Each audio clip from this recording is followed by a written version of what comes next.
russosbrand.com, where the pros are the pros. The Triple H honeymoon is over. It is over, bro. It is done. Now we are seeing a full-blown Triple H production, and now we know what that looks like. Okay, bro? And here are the basics, and we can add one very big element to it from last night, Ben. One very big element. But these were the basics. We saw this in the early weeks. I'm gonna sign all the people back from NXT that Vince let go. And we're probably going to now get them at a bargain basement price, because to them it's a second opportunity. They're probably signing for nothing. Zero. If AEW was going to sign them, they would have signed them already. So if they're just hanging out and they got to pay their rent on their condos and all that shit, like you said last week, Ben, they're taking whatever. So now he's taken those NXT guys and now he's put them all on Raw, where it looks like, it literally, bro, it looks like amateur hour at the VFW. That's literally what the show looks like. So now we've got all of these kids, indie workers, unprofessionals on Monday Night Raw. But we already knew that, and we established that already. Here's the new thing, Stevie. This is now part of Triple H. Remember how our biggest complaint, bro, when we were consulting and doing all that, remember we always talked about 50-50 booking. I win, you win. I win, you win. I win, you win. Nobody was getting over. Nobody was getting over. Well, to his credit, Triple H has changed that, because what we're doing now is heel interferes, heels go over. Baby interferes, babies go over. Still, nobody gets over. But rather than have clean 1, 2, 3 finishes in every single match last night, there was outside interference that caused the finish. And now you've got two problems. Number one, now you've got nobody is still getting over. It's no different than clean finish or screw job finish. And number two, bro, I'm being dead serious here. Stop, bro. You want to save some money? Don't have any referees anymore. Just send the what's the point of referees, bro, if in every single match somebody is interfering in a match? You are telling me the referees, the authority, bro, have absolutely zero control over that wrestling ring. You want to do it once on a show? Okay. You want to do it twice on a show? Okay. You want to do it every single freaking match, bro? Why are you paying referees?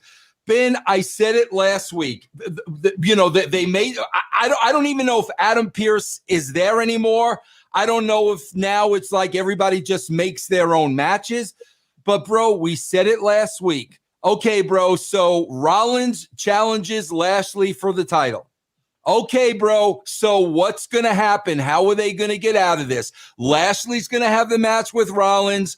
At some point in time, Riddle is going to interfere in the match, just like Rollins did to Riddle last week. So we know, okay, bro, you're making this match because that's how you're going to get out of the match. At the end of the match, here comes Riddle, interferes, Rollins loses. But here's the problem I have with that. Bro, if you're going to do that and it's going to be so predictable, that's one thing. Ben and Stevie, if you're going to take 30 minutes doing that, like, are you effing kidding me, bro? The first 30 minutes of the show is a wrestling match where my 4-year-old granddaughter could have told you what the outcome of this match is going to be. So you're sitting there, bro, with 2 Monday Night Football games going on, knowing exactly what the finish of this match is going to be. So, Stevie, it's just a matter of when are we getting to it?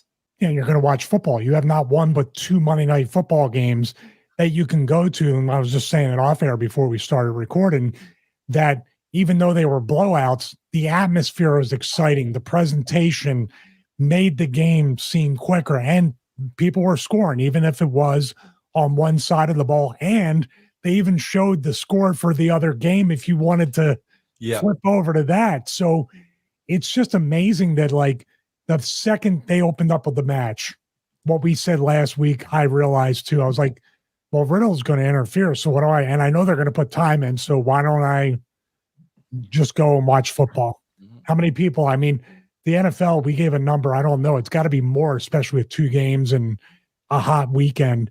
They drew 124 million people over the course from Thursday to Monday night. Monday night games drew 19, 20 million. Yeah. So and Raw gives us this to open up the show. Yep. Ben, go ahead. No, you both make great points, obviously, with the football competition, and football almost like double effed them by putting 2 games on. So usually the game starts at 8:30. It didn't. It started at 7. So they didn't even get a half hour to themselves. They got their legs kicked out before 8 o'clock even rolled around. So yeah, Buffalo stomped them, and it was an exciting, like, action-packed game. But there's even the fundamental psychology of what they're doing is wrong. Why is Riddle running in? That's a heel move to cause a finish. A babyface doesn't come out like, oh, because it's retribution from last week, but they pose these questions like, we got to keep that feud going, but we can't take the belt off of Lashley. And, how are we going to do that? And the simplest elementary school way is somebody comes out misdirection spot. I've done it 100 times. And, Stevie will rib me as a Booker man, putting myself in the main to help it out. But in the finish, this kind of solves the issues of what you're talking about with the referees who watch your goddamn tape. Like, you keep getting tricked every week. Are you an idiot? You don't watch your own matches? You're that over? Like, we don't bring that into our universe or what have you. I came out, it was Serena versus Kayla, hits her with a Michinoku driver. I come and dive and take referee Sideburns' legs, pull him out. We start the jaw jack. Before he can throw me out, the finish continues. Serena gets her in the Serenity lock. She taps out. Serena wins the belt. I had heat with Kayla because she wouldn't make out with me and kiss me. So I tell Serena to stomp her out, put her in the camel clutch in the smile maker. Referee Sideburns tries to break it up. I shove him. He goes and reverses the decision based on unsportsmanlike conduct and excessive violence. The veteran indie workers I'm there with all pop for that in the locker room. They didn't see that coming. So we can keep the belt on Kayla. Heels are up with their heat, and then we leave and start new business. So there's a lot of ways around, but they always take the elementary schooler. Run out there. What's over there? Oh, I won't come out of the ring even though you're 8 feet away from me to fuck you up. I really hate you, but not enough to cross 8 feet to get to you. It's insulting, and it's the most lowbrow choice you could do for TV. And that was an incredible finish. Whoever booked that, by the way, that was a great finish. You said the key thing, Ben, for TV. Stevie, you want to do this on a house show? Who gives a shit? Fine, but this is television, bro. This isn't a house show. Monday Night Football is on the other channel, bro. So yeah, Ben, you for TV, this is the lowest. It is a house show, dude. You want to know? Like, here's the double rant. I got to come back on you with because. You don't watch SmackDown, and good for you this week. And no matter what anybody said about the improvement there, you're right about that in the beginning. Like, I kind of pop for it if the Triple H era is over. Dude, on the same show, they brought back Hit Row and Braun 3 weeks ago and 2 weeks ago, pretty much, right? They had both big men tell the story that you can't take me off my feet. Then they get slammed. Braun does the Undertaker sit-up and no sells a slam from Otis. So in week 2, you took the biggest guy that you brought back and did the cardinal sin that nobody can chop this big redwood tree down. Then in the main event, which was a weird 4-way tag, they had Top Dollar, big son of a bitch, probably 400-something pounds and 6'6". Here's the story. Can't get him up. No, you can't fight, get him back down. All of a sudden, out of nowhere, we'll get him up and slam him. Like, he's buried. Like, that's done here. Like, so they're still doing tests of, like, not only can we hire you back at cheapest price, will you do we ask you to, even though we know it's wrong. Yeah. It's completely wrong to do that, to see if they will be like, hey man, I'm a big dude. I don't think I should be getting taken off my feet. I just came back 3 weeks ago.